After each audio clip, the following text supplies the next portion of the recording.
In this video, I'm going to go over a more lengthier version of how to study for PATs.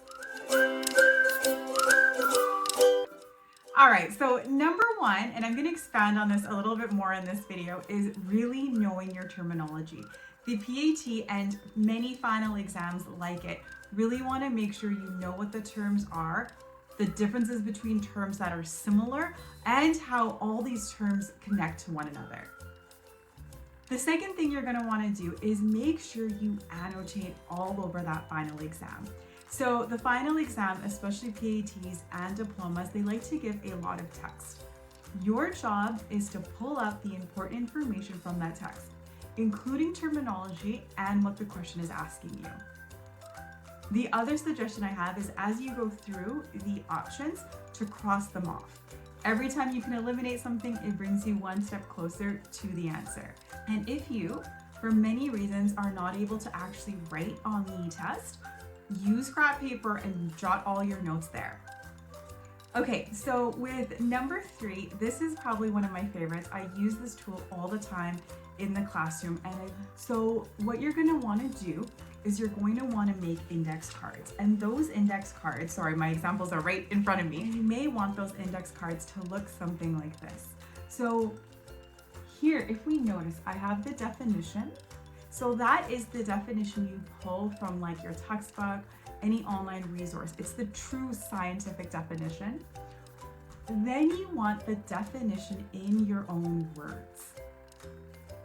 That is really important. You have a way of communicating to yourself, and this is going to be your way to remember how that terminology applies to all the information that you're then going to want examples. Examples are really important. They bring to light what you're talking about.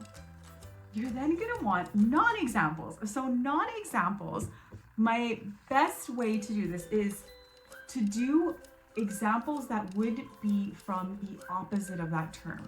So in this case here, in this video, I'm using examples from the grade 9 biological diversity PAT, but you can use any terminology from anything you're studying.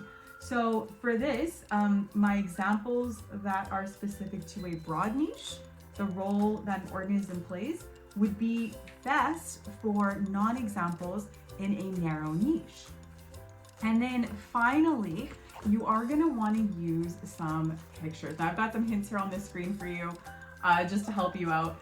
Remember this, the goal is to make sure that you are learning. The pictures, the quality pictures do not matter. And yes, any online resource to get that definition is totally fine. Again, making sure it's in your own words is super important.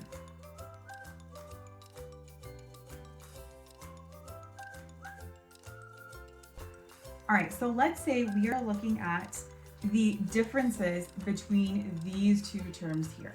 It may be helpful, just as I have here, to write the question on the top, but it's up to you how you want to do that. Then you want to ask yourself, okay, what are their similarities? Well, they're both adaptations in this example. They both help the organism survive. What are their differences? Well, one is something that the organism has on them. They physically have it on them, and that's going to help them survive. The second, behavioral, is what the organism does to survive. So now by knowing those similarities and differences, you're more likely to be able to correctly identify the answer in a question that asks you something about these types of adaptations.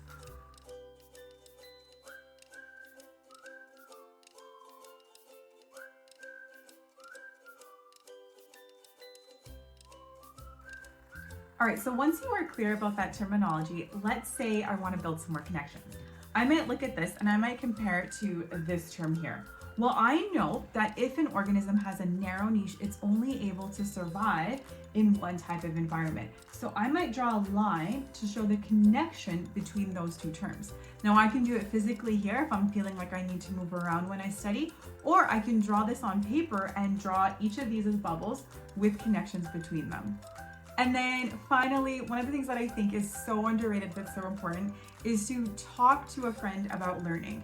You all have different ways of seeing the world, and you also all have different ways of learning. But I think coming together is really important. So going back to having those cards and having those terminologies in front of you, and then asking each other questions like this. that is really going to help solidify the learning, because you might know something that your friend doesn't and vice versa. Okay, I hope that was helpful. In the description below, you can find information to all these tools, including where to get these grade 9 science terminology cards. As a friendly reminder, I do hold those one-on-one sessions, so information for that is there. Feel free to click and contact me to find out more. Until then, everybody, good luck studying for those exams, and I will see you all in the next one.